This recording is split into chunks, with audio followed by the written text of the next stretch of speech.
उद्योगपव भगवद्यानपव 21 ययातिका स्वर्गलोक से पतन और उनके दौहित्रों, पुत्री तथा गालव मुनि का उन्हें पुनः स्वर्गलोक में पहुंचाने के लिए अपना पुण्य देने के लिए उद्यत होना।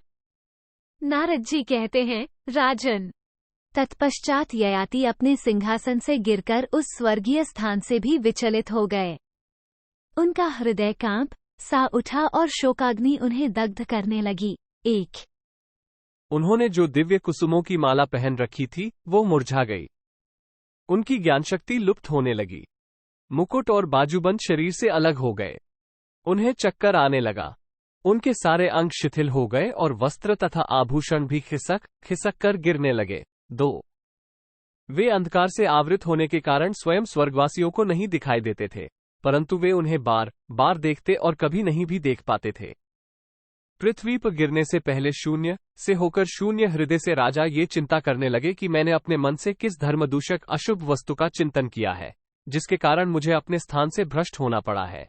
3-4 स्वर्ग के राजर्षि, सिद्ध और अप्सरा सभी ने स्वर्ग से भ्रष्ट हो अवलंब शून्य हुए राजा ययाति को देखा।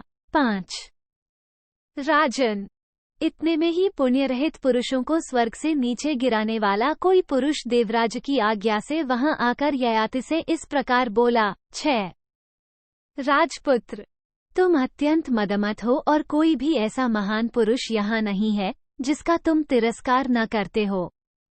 इस मान के कारण ही तुम अपने स्थान से गिर रहे हो। अब तुम यहाँ रहने के योग्य नहीं हो। 7 तुम्हें यहाँ कोई नहीं जानता है, अतः जाओ नीचे गिरो। जब उसने ऐसा कहा तब नहुषपुत्र ययाति 3 बार ऐसा कहकर नीचे जाने लगे कि मैं सत्पुरुषों के बीच में गिरूं। जंगम प्राणियों में श्रेष्ठ ययाति गिरते समय अपनी गति के विषय में चिंता कर रहे थे।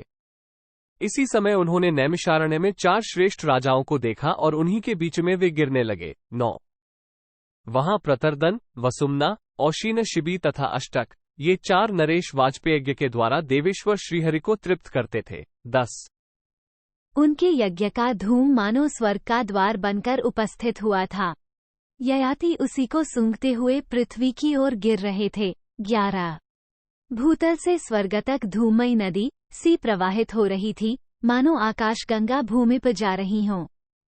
भूपाल ययाति उसी धूमलेखा का अवलंबन करके लोकपालों के समान तेजस्वी तथा अवभृत स्नान से पवित्र अपने चारों संबंधियों के बीच में गिरे। 12-13 वे चारों श्रेष्ठ राजा उन 4 विशाल अग्नियों के समान तेजस्वी थे जो भविष्य की आहुति पाकर प्रज्वलित हो रहे हों। राजर्षि ययाति अपना पुण्य क्षीण होने पर उन्हीं के मध्य भाग में गिरे। 14 अपनी दिव्य कांति से उद्भासित होने वाले उन महाराज से सभी भूपालों ने पूछा, आप कौन हैं? किसके भाई बंधु हैं तथा किस देश और नग में आपका निवास स्थान है? आप यक्ष हैं या देवता, गंधर्व हैं या राक्षस? आपका स्वरूप मनुष्यों जैसा नहीं है। बताइए, आप कौन सा प्रयोजन सिद्ध करना चाहते हैं? 15-16 ययाति ने कहा, मैं राजर्षि ययाति हूं। अपना पुण्य क्षीण होने के कारण स्वर्ग से नीचे गिर गया हूं।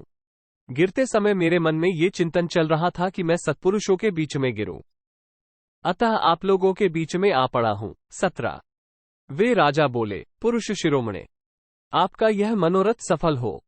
आप हम सब लोगों के यज्ञों का फल और धर्म ग्रहण करें। 18 ययाति ने कहा, प्रतिग्रह ही जिसका धन है वह ब्राह्मण मैं नहीं हूँ। मैं तो क्षत्रिय हूँ, अतः मेरी बुद्धि पराये पुण्य का ग्रहण करके उनका पुण्य क्षय करने के लिए उद्यत नहीं है। 19 नारद जी कहते हैं, इसी समय उन राजाओं ने अपनी माता माधवी को देखा जो मृगों की भांति उन्हीं के साथ विचरती हुई क्रमशः वहां आ पहुंची थी। उसे प्रणाम करके राजाओं ने इस प्रकार पूछा, तपोधने, यहाँ आपके पधारने का क्या प्रयोजन है? हम आपकी किस आज्ञा का पालन करें? हम सभी आपके पुत्र हैं, अतः हमें आप योग्य सेवा के लिए आज्ञा प्रदान करें। उनकी ये बातें सुनकर माधवी को बड़ी प्रसन्नता हुई। वह अपने पिता ययाति के पास गई और उसने उन्हें प्रणाम किया। 22 तदनंतर तपस्विनी माधवी ने उन पुत्रों के सिर पर हाथ रखकर अपने पिता से कहा, राजेंद्र, ये सभी आपके दौहित्र, नाती और मेरे पुत्र हैं, पराये नहीं हैं। ये आपको तार देंगे, दोहित्रों के द्वारा मातामह नाना का यह उद्धार पुरातन वेदशास्त्र में स्पष्ट देखा गया है। राजन, मैं आपकी पुत्री माधवी हूँ और इस तपोवन में मृगों के समान जीवनचर्या बनाकर विचरती हूँ। पृथ्वीनाथ, मैंने भी महान धर्म का संचय किया है, उसका आधा भाग आप ग्रहण करें। राजन, सब मनुष्य अपनी संतानों के किए हुए सत्कर्मों के फल के भागी होते हैं, इसीलिए वे दोहित्रों की इच्छा करते हैं, जैसे आपने की थी। 25। तब उन सभी राजाओं ने अपनी माता के चरणों में मस्तक रखकर प्रणाम किया और स्वर्ग भ्रष्ट नाना को भी नमस्कार करके अपने उच्च, अनुपम और स्नेहपूर्ण स्वर से पृथ्वी को प्रतिध्वनित करते हुए उन्हें तारने के उद्देश्य से उनसे कुछ कहने का विचार किया। 26, 27। इसी बीच में उस वन से गालव मुनि भी वहां आ पहुंचे तथा राजा से इस प्रकार बोले, महाराज, आप मेरी तपस्या का 8वां भाग लेकर उसके बल से स्वर्गलोक में पहुंच जाया। 28। इति श्रीमहाभारते उद्योगपर्वणि भगवद्ज्ञानपर्वणि गाल्वचरिते ययाति स्वर्गभ्रंशे 21 121। इस प्रकार श्रीमहाभारत उद्योग पर्व के अंतर्गत भगवद्ज्ञान पर्व में गाल्व चरित्र के प्रसंग में ययाति का स्वर्गलोक से पतन विषयक 121वां अध्याय पूरा हुआ। 121।